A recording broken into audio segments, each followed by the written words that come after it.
Bienvenidos a la 11ª sesión de nuestro módulo de texto argumentativo.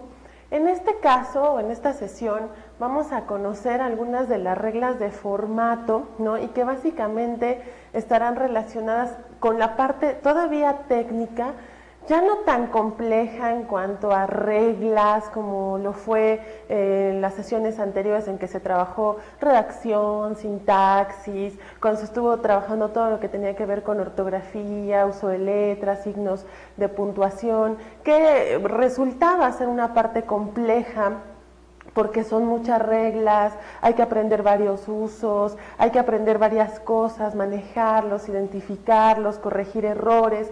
Sin embargo, hoy vamos a entrar a una parte que sí, por supuesto, tiene que ver con la parte técnica a la hora de elaborar el texto, pero que sí van a ser un conjunto de reglas que habrá que memorizar, que habrá que aprenderse, porque son básicas a la hora de escribir.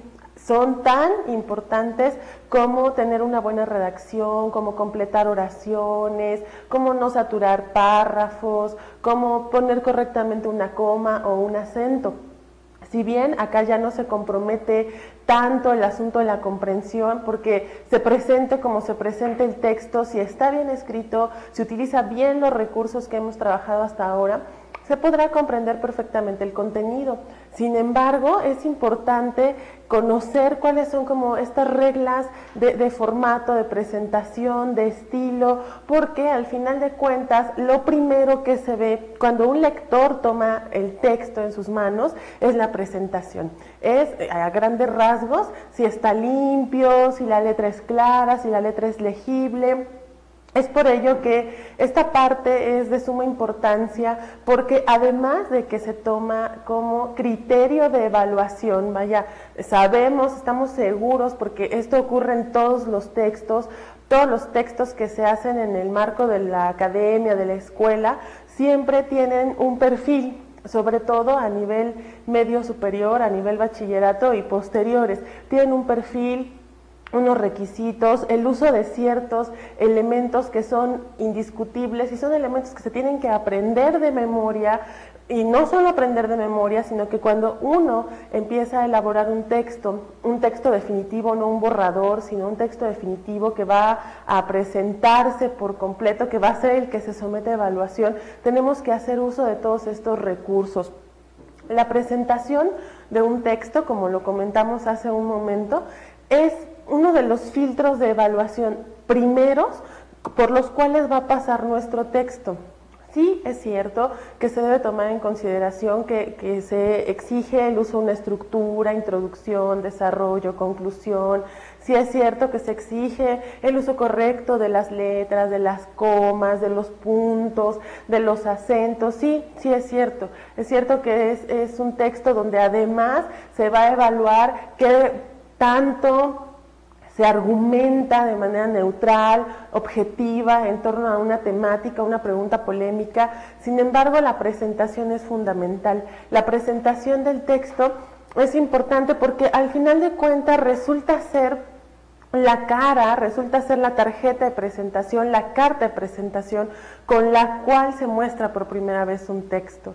Entonces vamos a conocer una serie de requisitos, ¿no? Que, como les digo, Ceneval debe evaluar, no Ceneval, las personas que revisan los textos deben evaluar, deben tomar en consideración, porque de entrada, de primera impresión, ¿no? Como dicen que es la que cuenta, todas estas características, estas reglas del formato y del estilo que vamos a conocer hoy día, son los que de alguna manera podemos decir predisponen al lector. Una persona que se encuentra con un texto que está bien distribuido en el espacio de la hoja, que utiliza algunos recursos como sangría, que no deja textos flotantes, que ahorita vamos a conocer todos estos términos.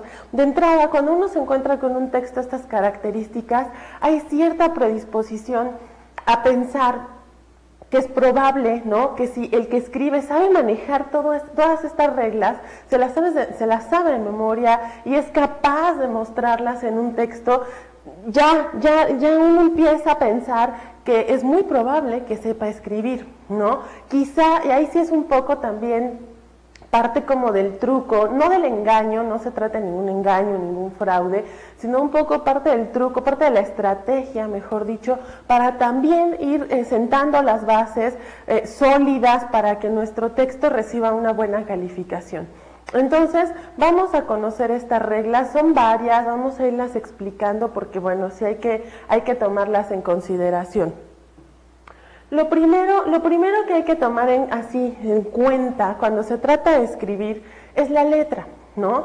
La letra, ya lo habíamos comentado en algún momento, el problema, ¿no?, de no escribir con regularidad, de no darle importancia a la escritura, de darle prioridad al uso de algunos dispositivos, como pueden ser las computadoras, los celulares, las tabletas electrónicas, ha ocasionado que, por desgracia, los músculos de la mano se atrofien. Y entonces cuando uno está escribiendo, puede escribir un recado, puede escribir una nota, quizá la lista del súper. Sin embargo, cuando se trata de escribir un texto completo de una, de 2 cuartillas, la mano empieza a cansarse. Incluso hay personas que se lesionan esta parte, ¿no?, la cara posterior de la mano, el dedo, les duele agarrar el lápiz. Bueno, por supuesto, empiezan a sentir calor, tensión hasta el codo, y esto deriva en que la letra va a ser terrible, ¿no? Muchas de las veces indescifrable, parece ser una especie de código que a veces ni la propia persona puede descifrar, ¿no? A mí me ha tocado personalmente encararme con estas situaciones, personas que han dejado de estudiar 20 o 30 años, y que por supuesto, pues en ese lapso nunca volvieron a escribir, si acaso en la computadora, ¿no? Detalles mínimos, cosas que escribimos todo el tiempo.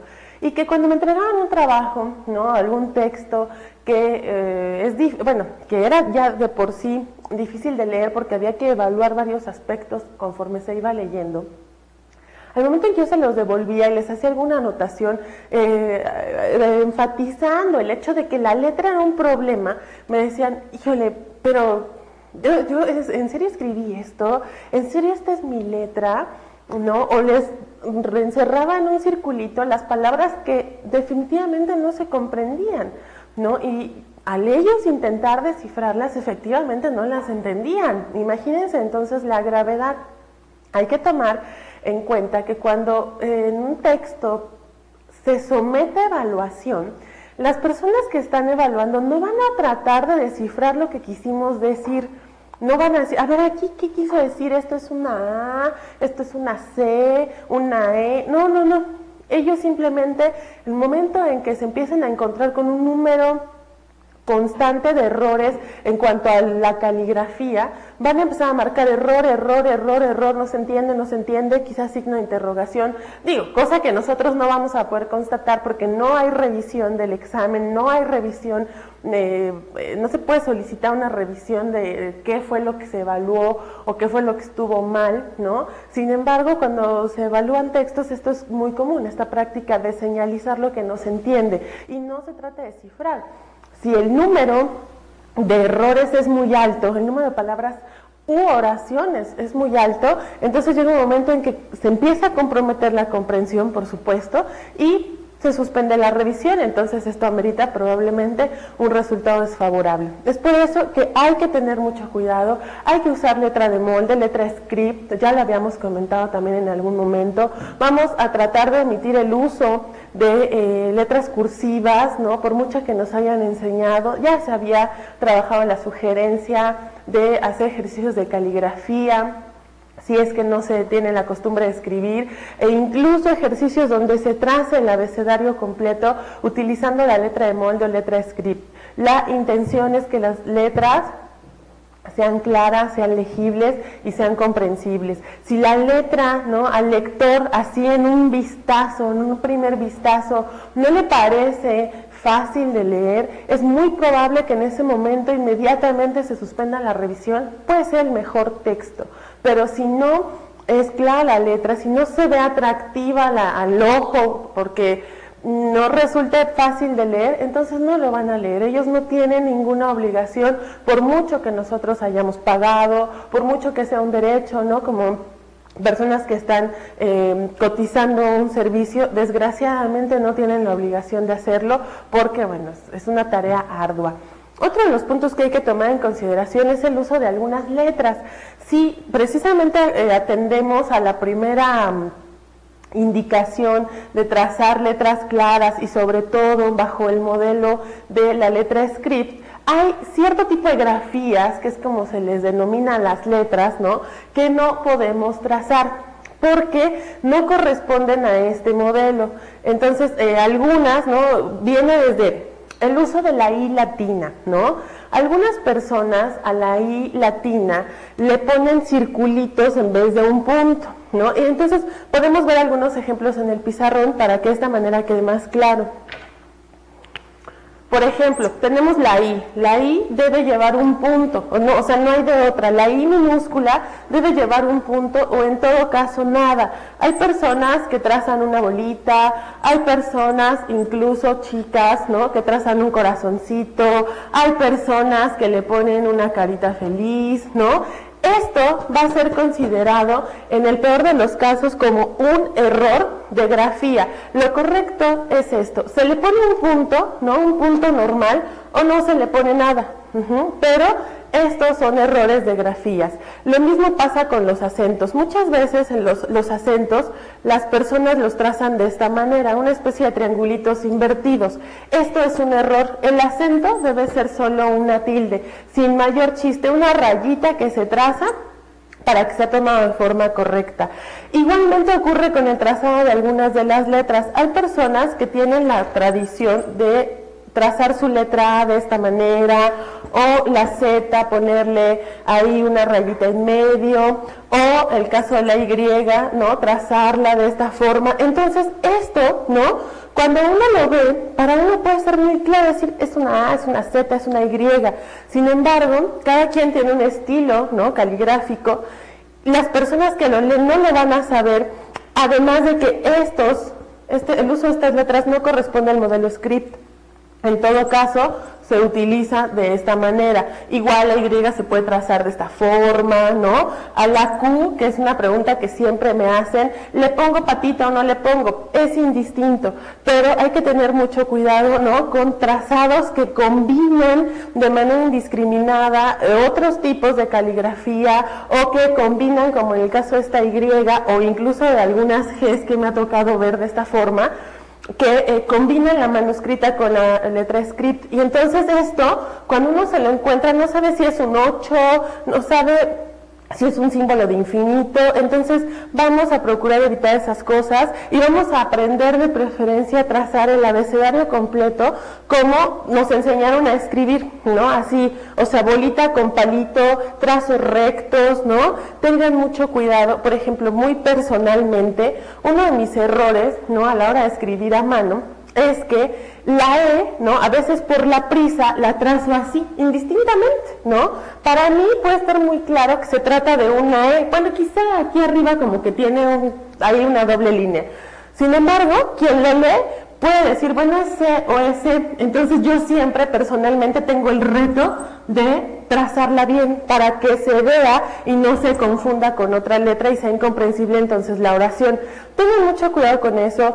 Hay evaluadores, lectores que son muy rigurosos en este sentido, que sí exigen mucho, ¿no?, que no se haga esto, que no se haga esto, que no se utilicen signos extraños en los textos. Hay personas, también me ha tocado, jóvenes sobre todo, que en la hoja, por ejemplo, empiezan a escribir, ¿no?, pero en la parte superior derecha le hacen ahí un rayoncito, ¿no?, un rayoncito de este tipo.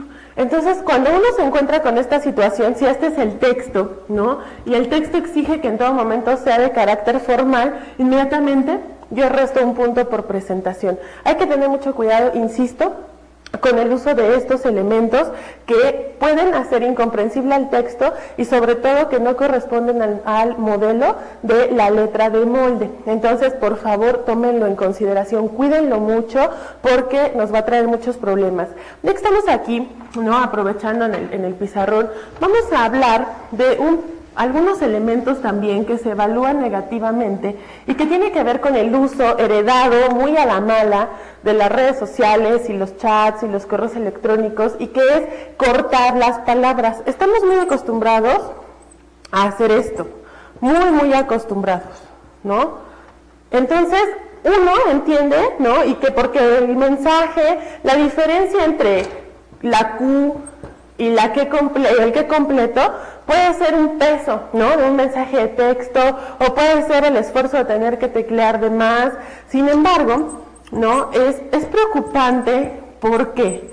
Es preocupante porque tenemos tan automatizado escribir de esta manera, ¿no? Que entonces cuando escribimos un texto, y sobre todo a mano, y que implica cansarse más, no nos damos cuenta y se nos pasan que la Q, que la D solita, que la X y la Q para el por qué, ¿no? O el signo de división para entre.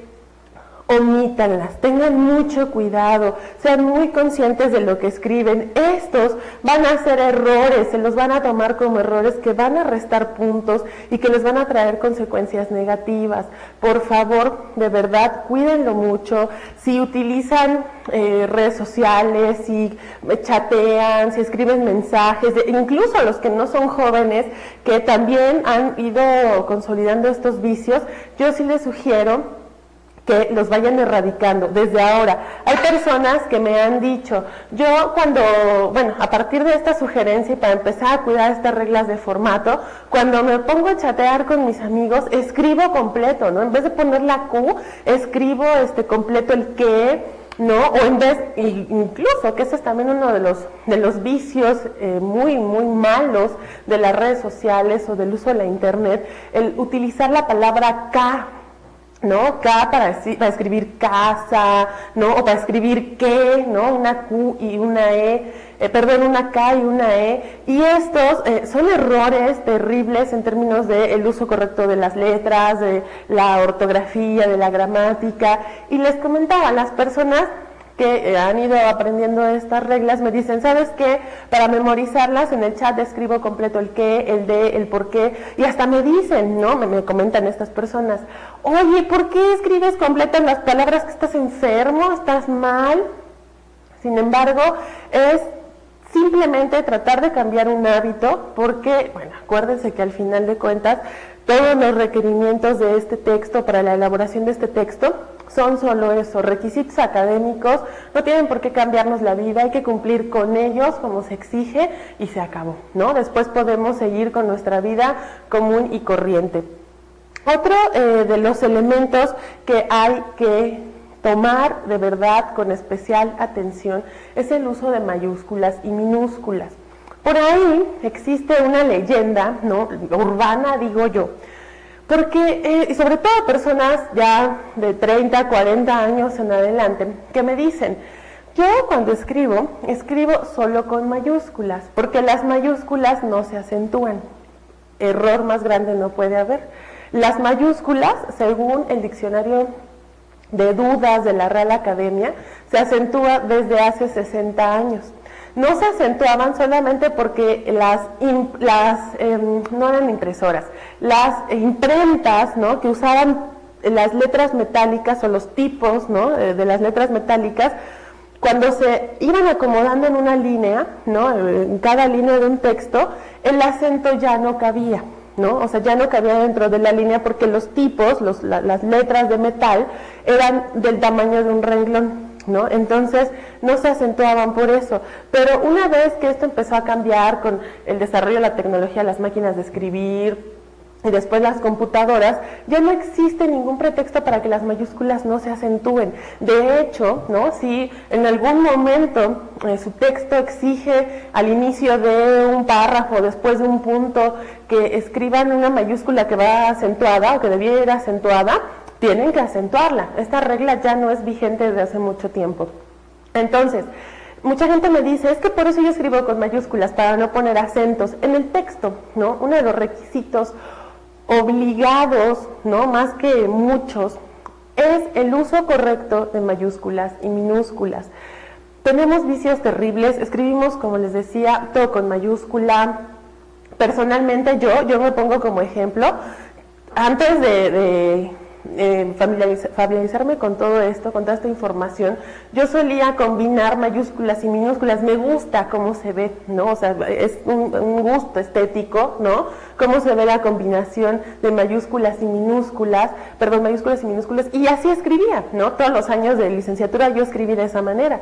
Sin embargo, para evaluar un texto, y en un texto ya de carácter formal eso no se puede hacer, hay que utilizarlas de manera correcta. Mayúsculas al inicio del párrafo o del texto, después de un punto, en nombres propios, que pueden ser personas, pueden ser lugares o instituciones. El caso de las siglas, ¿no?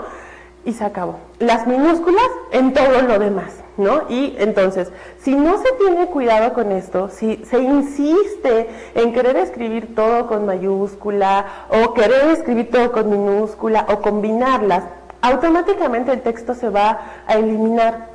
¿Por qué? Porque el uso incorrecto de mayúsculas y minúsculas se toma como, o se considera como error ortográfico, error en cuanto al desconocimiento del uso correcto de las reglas gramaticales. Es por eso muy importante que si para este momento hay alguna persona que está acostumbrada a escribir todo con mayúsculas, empiece a modificar ese hábito. Es muy complicado, yo lo sé, son hábitos de años, ¿no? Ya de repente uno ya no sabe trazar la letra minúscula y muchísimo menos script de molde, ¿no?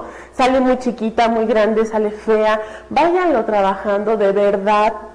No es negociable arriesgarse a hacer un texto todo con mayúsculas, todo con minúsculas o combinadas, va a meritar la reprobación inmediata.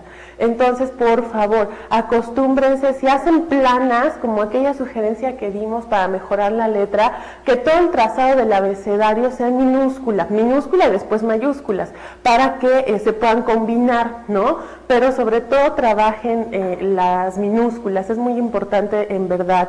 Otro de los aspectos es el tamaño de la letra, ¿no? Justamente ahorita que se comentaba que me ha tocado encontrarme con muchas personas que tenían esta herencia, ¿no? De la mayúscula para evitar los acentos, y cuando empiezan a hacer el cambio hacia mayúsculas y minúsculas, la letra es chiquititita, ¿no? O sea, se pierde en medio de un renglón, o es muy grandota, parece el trazado de un niño de 6 o 7 años. El texto, ¿no? El texto final sí implica un tamaño moderado de letra. Si es una letra muy pequeñita, ¿no? Bueno, lo primero que va a pasar es que el que escribe se va a topar con una dificultad enorme. Rellenar 2 cuartillas, cuartilla y media o cuartilla 3/4, que son las extensiones que hemos hablado, va a ser una tarea titánica, no va a acabar jamás, porque no va a acabar de llenar los renglones de la letra tan pequeñita, van a poder caber muchas palabras.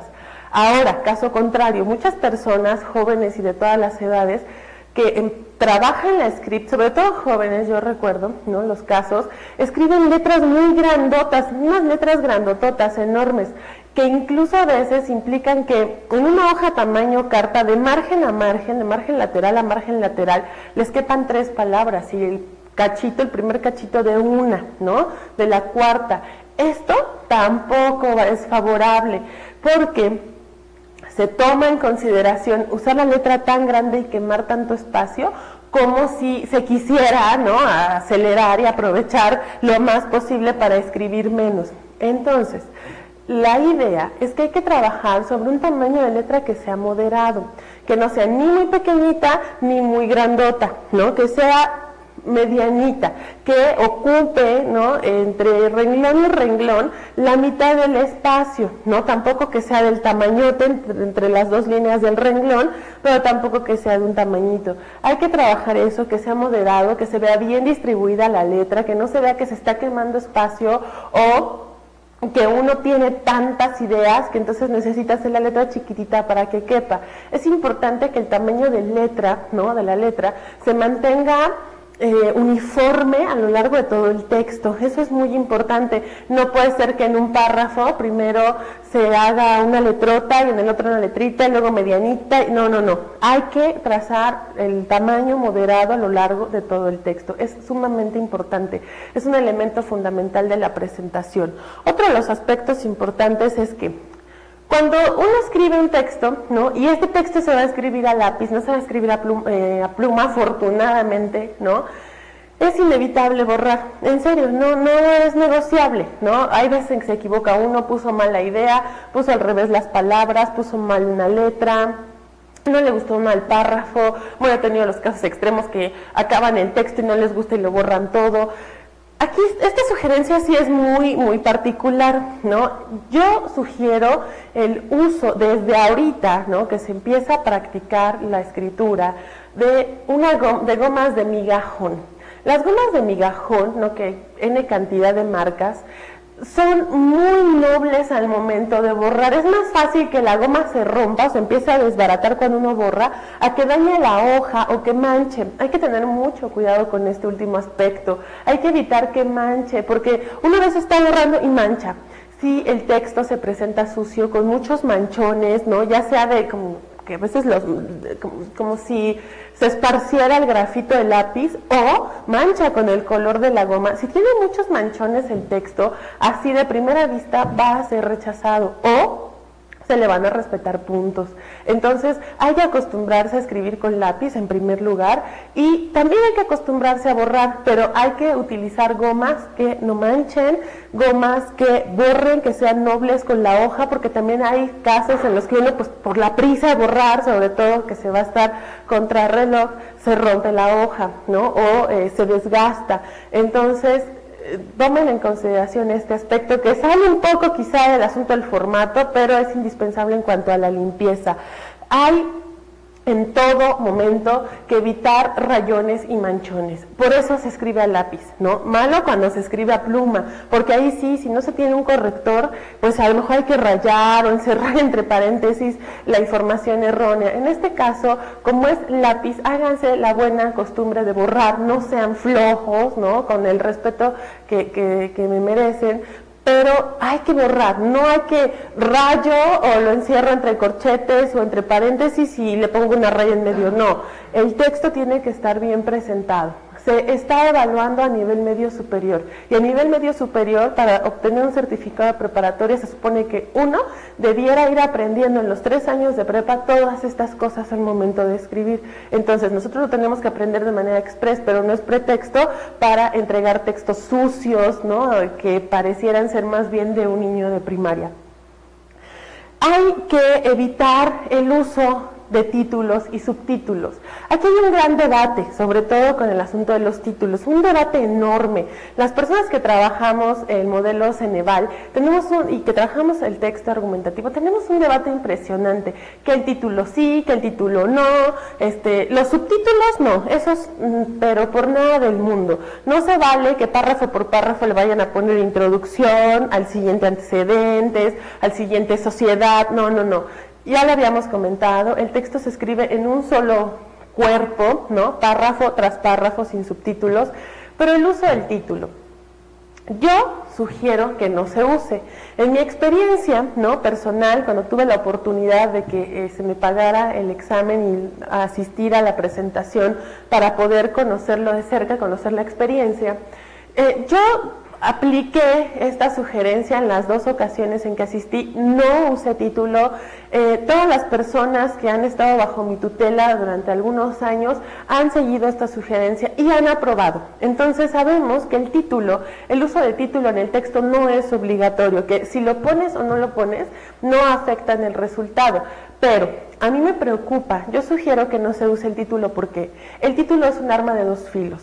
Por un lado, un título bien hecho puede darnos buenos resultados porque habla de la creatividad, del ingenio, de la habilidad de la persona, ¿no? Pero un título, que quede claro, no es parafrasear el tema, ¿no? Si habla, por ejemplo, de la posibilidad de que los homosexuales adopten niños, no se va a llamar así, no se va a llamar la adopción entre homosexuales o la adopción homoparental, no, eso es el tema. Un título requiere de formación, ¿no? Hay que tomar clases para saber hacer títulos. Los títulos siempre resultan ser como en una frase resumir todo el texto, hay que usar el ingenio. Entonces, yo sugiero, ¿no?, que mejor no se use. Un título mal elaborado puede dar como resultado una mala evaluación, mala, porque condenaría a todo el texto. Entonces, de preferencia, no usemos título, no pasa nada, la experiencia nos dice que no hay problema, digo, ya a menos de que alguien los convenza de que así sea, adelante, es muy respetable, pero yo sí exigiría que se acote esta sugerencia a fin de evitar alguna calificación negativa o que predisponga al lector de manera negativa. Hay otro aspecto importante, hay que evitar firmar los textos. Algunas veces las personas, sobre todo mayores, tienen la costumbre de atentamente y una firma o el nombre o gracias o quedo de usted y el nombre y la firma. Este es un texto de escuela, es un texto escolar, no requiere la firma. En la parte superior de la hoja vienen casillas donde ustedes van a rellenar con su nombre, su número de folio, la versión del examen, los datos personales que van a permitir identificar su texto. No necesitan firmarlo, en ningún momento necesitan dirigirse a la persona que les va a leer, ni ponerle su nombre, ni atentamente, ni gracias, nada, se termina y se acabó, no se le pone absolutamente nada al final. Otro de los aspectos importantes es el uso de los números. El uso de los números es un coco para muchas personas. ¿Cómo se escribe? Se escriben con letra, se escriben arbitrariamente letras y números. Hay reglas muy sencillas también. Los números en realidad se usan poco. No vamos a hacer un texto, no tenemos la información suficiente para hacer un texto que incluya muchas cifras o muchos números. Sin embargo, vamos a revisar rápidamente estas reglas. De entrada, la regla inicial dice que todos los números que van de 0 a 10 se escriben con letra, porque son adjetivos. De 11 en adelante se escriben con número. A veces, por N cantidad de situaciones, ¿no?, hay que utilizar cifras de miles y millones. Entonces, como no estamos en matemáticas, como se está evaluando nuestra capacidad para usar las reglas gramaticales, los números en miles y millones se escriben como lo están viendo en su pantalla. Por ejemplo, vamos a suponer que quiero hablar de la población de China, ¿no? La población de China asciende a 1.340 millones. No voy a poner 1.340, ¿no? No. Siempre cuando se trata de los miles y los millones, la palabra mil, porque siempre es mil, nunca va a ser miles, la palabra mil y la palabra millón o millones se escriben con letra y los números, en este caso, no importa que sean menores a 10, se escriben con número. Entonces, en este caso, escribo 1000 con letra, 340 con número y, bueno, finalmente los millones con letra también. Si quisiera por algo, ¿no?, hablar de la población de jóvenes que no trabajan ni estudian en este país, se dice que la cifra asciende más o menos a 7 millones. Entonces, igual pongo el 7 con número y la palabra millones, ¿no?, con letra. No es más complicado que eso. Esta regla, cabe aclarar, no es aplicable a los años. Cuando se trata de fechas que llevan años, el día, para empezar, se trata del 1 del mes, o se trata del 20, o se trata del 10, siempre se escribe con número, siempre del 1 al 30 o 31. Los meses se escriben con minúscula, de enero a diciembre, y los años, ¿no?, 1900, 1910, 2000, 1980, 1990, se escriben con número. No se aplica la regla anterior del uso de miles y millones, porque son fechas, son años, entonces no puede usarse de esta manera. También hay veces, sobre todo en la parte de antecedentes, en que hay que hacer referencia a décadas pasadas. Uno de los errores más comunes es que se diga la década de los años 80, entonces se pone 80 con número, ponen una diéresis y una S. Este es un error garrafal. Primero, porque solo ha habido una década, no hay varias décadas, ¿no? Una década de los años 80. Entonces, ese es el primer error. El segundo es que colocar, por ejemplo, el 80 con la diéresis y la S hace una alusión a un uso que tiene la S, ¿no?, en el idioma inglés, que no tiene nada que ver con lo que se quiere decir. En este caso, y además nos va a servir para utilizar espacio, se escribe completo. La década de los años, y sea 80, 90, 60, 70, no importa, se escribe completo con letra y no en plural, sino en singular, ¿no? Entonces vamos a evitar el uso de plurales, vamos a evitar el uso de las S y vamos a evitar el uso de números en estos casos, porque bueno, podemos llegar a encontrarlos. Está también el asunto de los siglos, ¿no? Creo que esta regla está de más, pero bueno, nunca falta comentarla. Cuando se llega a hacer alusión a los siglos, siglo XIX, siglo XX, siglo XXI, siempre el número del siglo se escribe en números romanos. Esto implica letras mayúsculas que representan a los números famosos, ¿no? Nunca se escriben con números arábigos ni se escribe con letra, y muchísimo menos, ¿no? Si hablamos del siglo XX que lleva 2X, se van a escribir con minúscula. Es importante, son reglas de formato que hay que tomar en consideración. Otros aspectos relacionados con el uso de números implica las medidas, ¿no? Muchas veces tenemos que hablar de, no sé, quizá un terremoto. Pensaba yo en un tema que hablaba acerca de lo que ocurrió en la planta nuclear de Fukushima, que salió por ahí hace algunos años.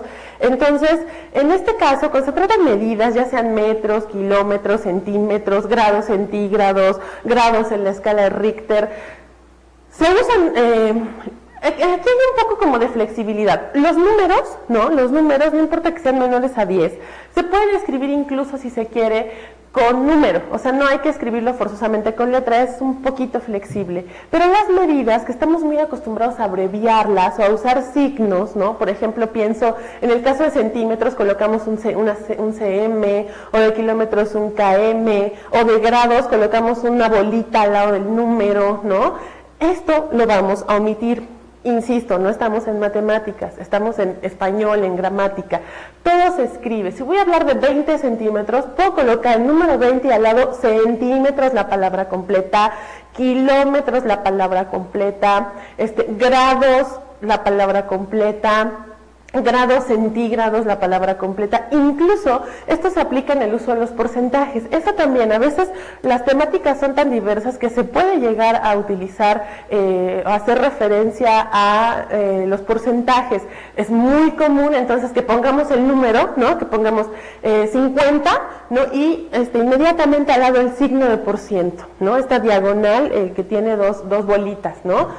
En sus orillas. No, en este caso tampoco. Si voy a escribir 50%, escribo 50, separo, bueno, doy espacio, pongo por, doy espacio y luego ciento. No lo voy a poner junto tampoco, como una palabra por ciento, ni existe. Pero acuérdense, el uso de estos números así por escrito, ¿no? Nos va a favorecer terriblemente para llenar espacio que de otra manera no se pudiera llenar. Además de que se va a evaluar muy favorablemente porque expresará que sabemos usar las reglas gramaticales. También a veces podemos llegar a hablar de primero, por ejemplo, que nos tocase hablar de algo relacionado con la primaria o la secundaria, ¿no? Alguna reforma relacionada con la lectura, qué sé yo. Entonces, es muy común que también hagamos uso de estos barbarismos, que son combinaciones extrañas entre el inglés, ¿no? O los números, o la usanza matemática. Entonces, si llegásemos a hablar de primero, segundo, no vamos a poner uno y bolita, o no le vamos a poner uno y en letra ahí chiquita, ero, ¿no? Porque eso no existe. Primero, segundo, tercero, cuarto, quinto, lo que sea, ¿no? En la usanza de estos números se escribe completo. Por favor, da muchísima mejor presentación, además de que nos omitimos errores tremendos. En el caso de las fechas, si llegas a hablar de el 1 de diciembre, por ejemplo, no queremos que pongan uno bolita de diciembre. 1 de diciembre, esa es la forma correcta. Por favor, tampoco le van a poner 1 de diciembre. También tenemos que hablar del uso de las siglas, ¿no? Ya habíamos comentado brevemente, cuando se habló del uso de los paréntesis, que las siglas tienen un uso particular. En este caso sí es importante, se la pueden llegar también a necesitar, es importante seguir la regla tal cual se especifica. Siempre que se va a hablar de una institución, ¿no?, con la cual se quiere representar o la cual se quiere representar a través de siglas, primero es importante escribir el nombre completo de la institución, ¿no? En este caso que la primera letra de cada una de las palabras que conforma el nombre de la institución sea en mayúscula, salvo preposiciones y conjunciones, ¿no? Esas siempre van con minúscula.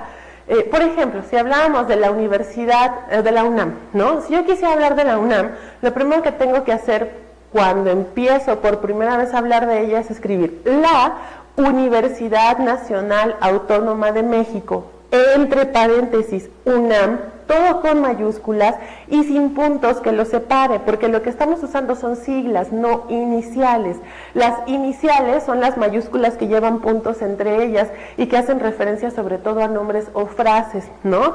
Como que en paz descanse, ¿no? Que es así, la Q, la E y la P y la D van separadas por puntitos. Las siglas no, las siglas se escriben completas todas con mayúscula y entre paréntesis. Este orden, primero el nombre completo y luego las siglas, lo que indica es que de ahora en adelante, cuando yo vuelva a hacer referencia a la institución, no voy a usar todo el nombre completo, únicamente las siglas, fuera del paréntesis, ya no tengo que usar paréntesis, ya no tengo que usar nada, solo las puras mayúsculas, la UNAM, ¿no? Esto, por favor, es una molestia que uno se toma, además de que ocupa bastante espacio, es una regla obligatoria de estilo para todos los textos, tómenlo en consideración. Tenemos que hablar, ¿no?, obligadamente de las abreviaturas.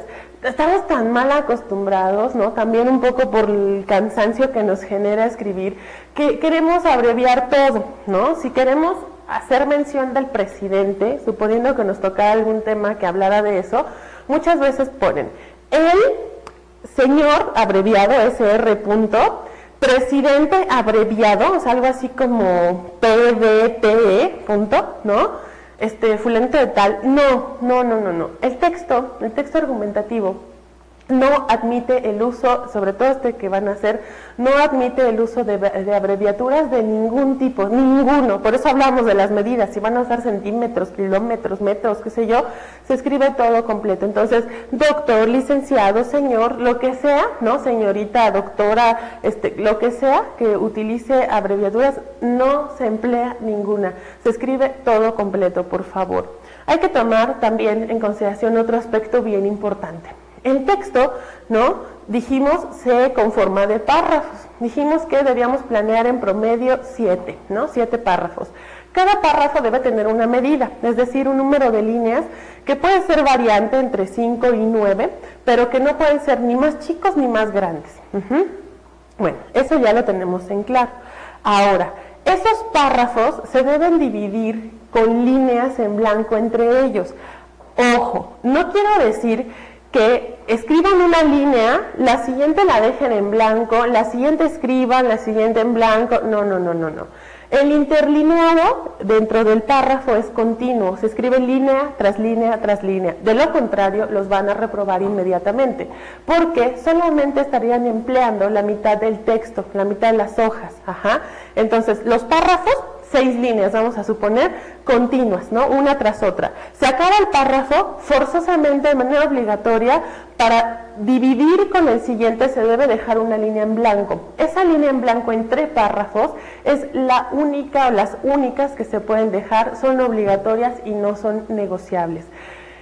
Los párrafos, además, ¿no?, utilizan sangría. La sangría es el espacio, ¿no?, que se deja entre el margen izquierdo y la primera letra, la mayúscula con la que inicia cada párrafo. Entonces, el texto debe quedar más o menos distribuido de esta manera. Por una parte, ¿no?, bueno, tenemos nuestra hoja. Bueno, esta hoja está medio chueca, pero bueno. Entonces, la sangría, vamos a suponer que yo quiero empezar aquí mi texto.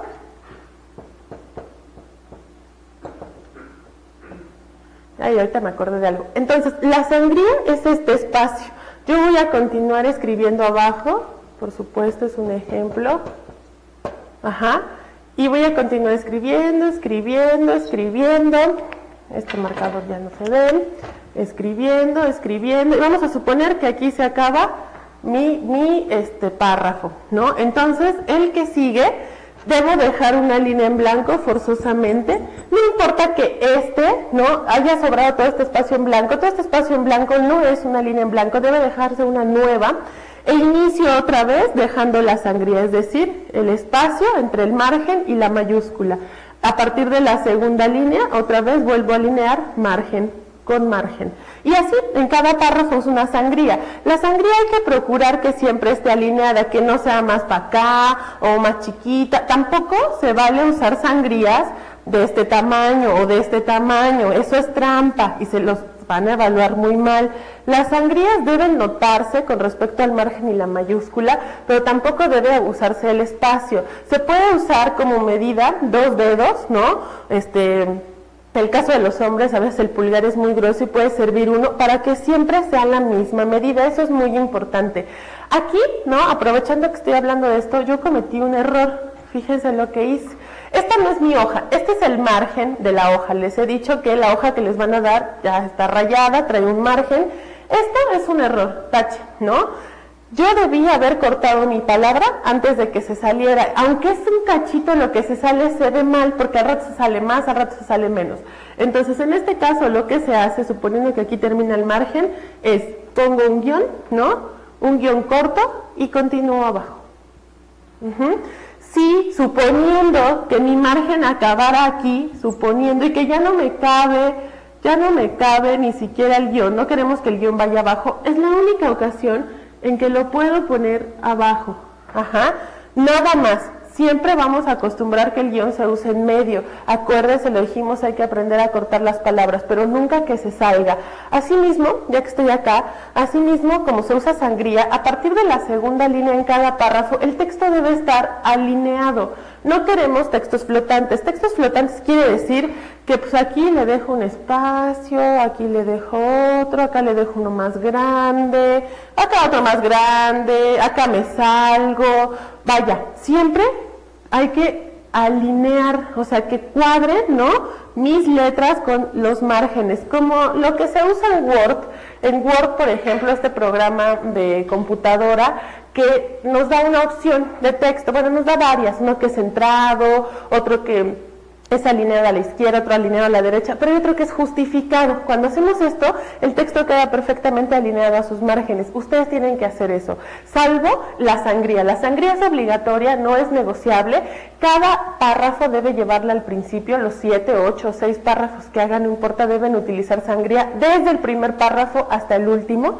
Es indiscutible, ¿no? Y bueno, hay que procurar evitar los cortes de palabras, hay que alinear el texto y evitar los textos flotantes. Bueno, algo ya casi para terminar es que hay que evitar copiar la pregunta polémica al texto. Muchas personas la copian y ese es el primer párrafo y de ahí empiezan. Eso no se hace. Tampoco se pueden utilizar las mismas palabras que emplea la pregunta polémica para escribir el texto. No se puede, o sea, que decía la palabra fulanita y la copio, salvo que sea una palabra clave fundamental. Solo en ese caso. De ahí en fuera no se puede parafrasear, no se puede copiar, porque va a ser tomado en consideración como un error. Ya también para terminar, es importante decir que como no vamos a usar título, se empieza a escribir desde la primera línea, no sobre el margen, tiene márgenes la hoja, margen superior, inferior y laterales. No se empieza a escribir sobre el margen ni sobre el inferior, se escribe desde la primera línea y hasta la última en el caso de la primera hoja, y en el caso de la segunda hoja se le puede dar continuidad al texto, no hay ningún problema, ¿no? Incluso si se les acaba la palabra, pueden continuar en la primera línea de la segunda hoja con ella, ¿no? Pero acuérdense que debe ser un poquito más de cuartilla y media, de preferencia, cuartilla 3/4, como máximo 2, ¿no? Espero que con estas reglas, ¿no?, que son muchas, pero que también son fundamentales y son a las que se les presta particular atención, puedan hacer de su texto un texto bien presentado que predisponga de manera favorable al lector para que de entrada pase los primeros filtros de evaluación que son visuales y que son casi vitales para el texto. Muchas gracias.